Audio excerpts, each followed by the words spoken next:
WD18, the Watford fans channel, here for a match reaction after Watford lost 2-1 against Swansea at the Liberty Stadium earlier today. Where do I begin with that? It's very optimistic after last Saturday's game against Norwich. It seemed to be a really big feel-good factor within the club. Was wary though today, of course, of a lot of Swansea's threats, and I knew today would be a very tough game in that respect. You know, I think they've kept down I think they've actually shipped one of the least amount of goals in the Championship this season. Very dangerous attack, of course. We saw one of the attackers in particular today having a really good game against us, but it just seemed really flat, and it was actually terrible performance from Watford. We never really got going. I thought up front we were absolutely shocking. Midfield was static. Our defence just seemed all over the place. Didn't seem like the normal solid unit that we had. I was singing the praises of the defensive unit last week. It was pretty much exactly the same players within that back line, and I don't know, things just went to pot again today. And I'll kind of get on to individual performances in a bit, but I think just overall wasn't a very good performance today. It was a relatively poor start as well from Watford. Swansea actually had, I would say, the lion's share of the possession, lion's share of the earlier kind of chances in the game. They looked more livelier, but we did score first, and it was a good finish from Tom Cleverley. Well set back to him as well, and Cleverley finishing that off really, really well. Accurate finish from him. Tom Cleverley's a guy who, doesn't really play with very many frills. He just gets his head down, he works, has a lot of experience in there, that kind of experience that I think we'll need this season. I think sometimes he does get criticised quite unfairly. I thought he did his job really well today. I think he's actually one of maybe one of two other players that I can maybe think of that actually put in some sort of a shift today. A player that can maybe leave the pitch with a little bit of dignity, a little bit of match day. I actually did something today. Cleverley was one of them. Good finish from him. And my hope was after that goal we'd kind of move on, and the game, the stream, etc. that I was watching today, you kind of got the feeling really that there was a little bit of frustration on, I think, the side of Watford, because I expected us, as I say, to go on, try and get that second goal. It felt a little bit like we were kind of getting penned back far too much. It was so far too deep. And ultimately, we paid the price, didn't we? Jamal Lowe with a very, very well struck finish, beating Ben Foster, of course. He pulled off two great saves before that charge, and of course, we all know what Jamal Lowe did, of course, after that. Of course, going over to Ben Foster's GoPro. Very, very cheeky that. I actually quite liked that. I thought it was quite funny. But again, I got to question Ben Foster with that. For me, it was a very difficult shot, but he maybe could have done better with it. I don't know.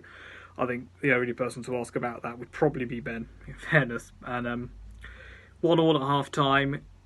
Very expected, because we were sat far too deep, and in the second half we might as well have just got back on the bus again, because I don't really think we even turned up second half really. And good ball into the area, and Jamal Lowe finishes his second goal of the game and wraps up the 3 points really, because we really didn't show very much in that second half. Swansea didn't really need again. So again, it was another game, a bit like the Huddersfield away game, where the opposition for Watford, so they didn't really need to get themselves out of second gear in that in the second half. It was more of a battle though for Swansea, because it would have been 3 points that I think that for now takes them up into second place. But again, I've got to ask questions about Ben Foster. What's he doing coming out all that far out? He's made a couple of big errors the last couple of away games in particular. Of course, he gave the ball away to Fraser Campbell at Huddersfield away a couple of weeks ago, and he did the same again today. We might have a bit of a debate about that first goal, potentially. Maybe it was too well struck for Foster to get his hands to it, but for me, he's completely to blame for that second goal. He needs to come out. If you're going to come out of your goal, simple, basic rule, as a goalkeeper, if you're going to come out, if you're going to instruct your defenders on coming out, you've got to get the bloody ball. You've got to at least catch it or get a proper fist away. He flapped at the ball, nowhere near it, and Jamal Lowe was able to tap it in. Ben Foster's error was one of the other kind of problems in there, but you kind of hope if you go 2-1 down, you might be able to see some sort of attacking impetus up at the other end. We didn't see any of that today. Troy Deeney and Andre Gray were absolutely dreadful all game. I mean, the fact of the matter is, we can all talk about what strikers are supposed to give you and, are supposed to give teams. If they don't give you goals, there's not much point in actually being in the team. At no point today did I think Troy or Andre were actually going to score. Andre missed a fantastic chance in the first half in the opening minutes of the game. I mean, how do you miss that? How do you miss that? And it seems to be, for me, we're giving this man too many opportunities and he's just not proving himself. It's just not going to work out. But how many times have I said this on the channel? It's not working out for him.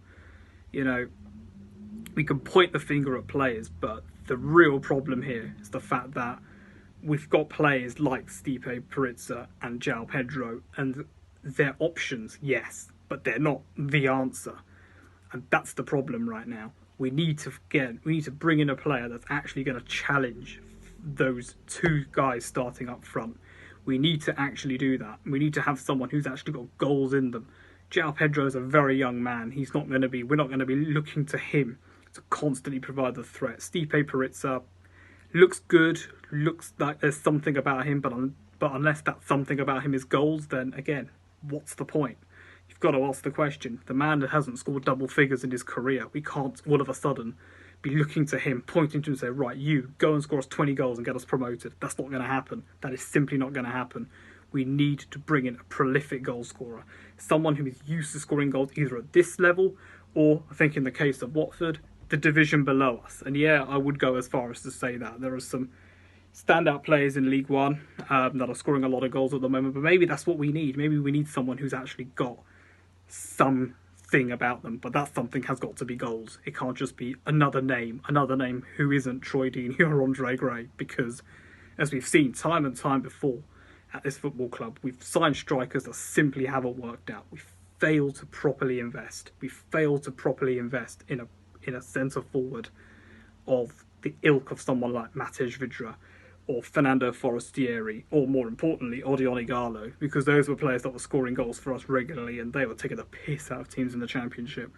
And that was such a great squad that we had.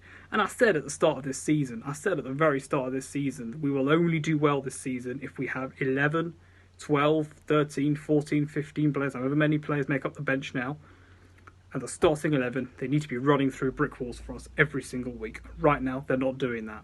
They are nowhere near doing that for us. And I'm sure plenty of fans will point the finger and say, Etienne Capoe's a big miss for us. Yeah, big deal. He's moved on. As have a few of our other so-called star players that we were expecting to see this season. They've moved on. Happy memories, but, we've got to put that in the past now, because this next couple of weeks or so are now pretty big for Xisco. I said the appointment of Xisco was big for us.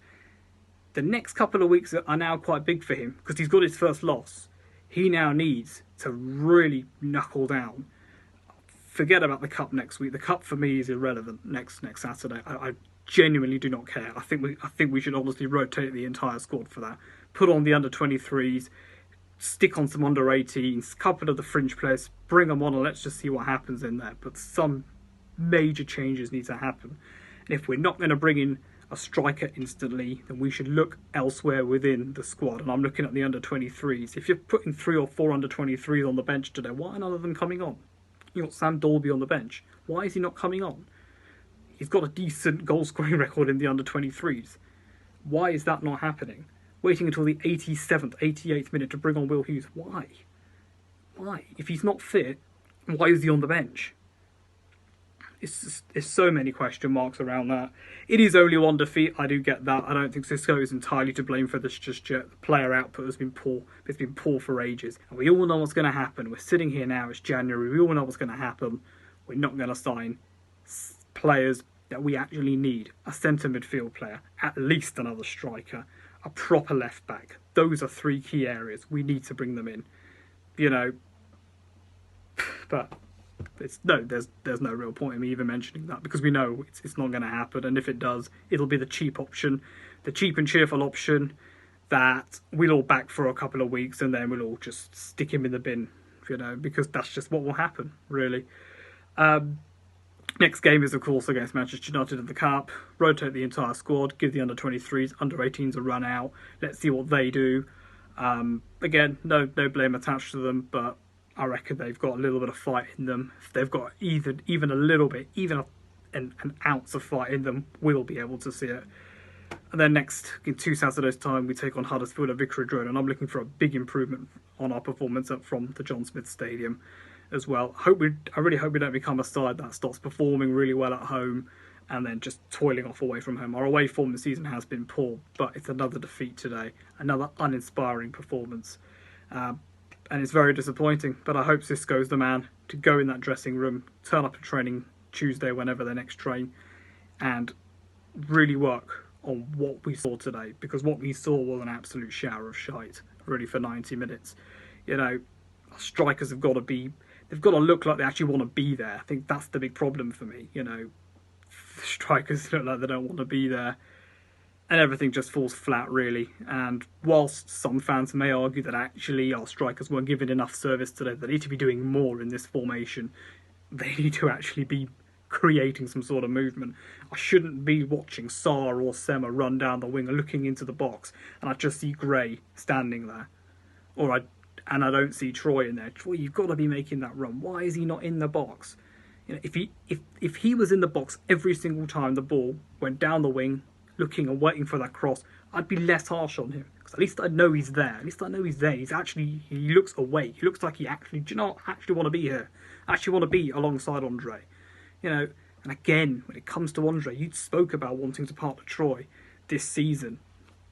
Get on with it. Come on. You've got what you want. You're starting up front in a strike partnership. You need to deliver. And right now, they're not delivering. And that's ultimately what it comes down to. Defence is one thing, but you need to score goals. And right now, we're simply not doing that. Sarr stuck in away a great goal against Norwich, but he's not going to be scoring every single week. He's not going to have an on game every single week either. And yeah, I'm glad I got that off my chest. But next Saturday against Man United, stick out the under-23s and let's see what happens. And let's just hope Xisco just sticks a rocket up the arse of some of the players in there, to be honest with you, because that's honestly what is needed right now. Thank you very much for watching. Subscribe to the channel and don't forget to like this video and share it with everyone that you know. See you next time.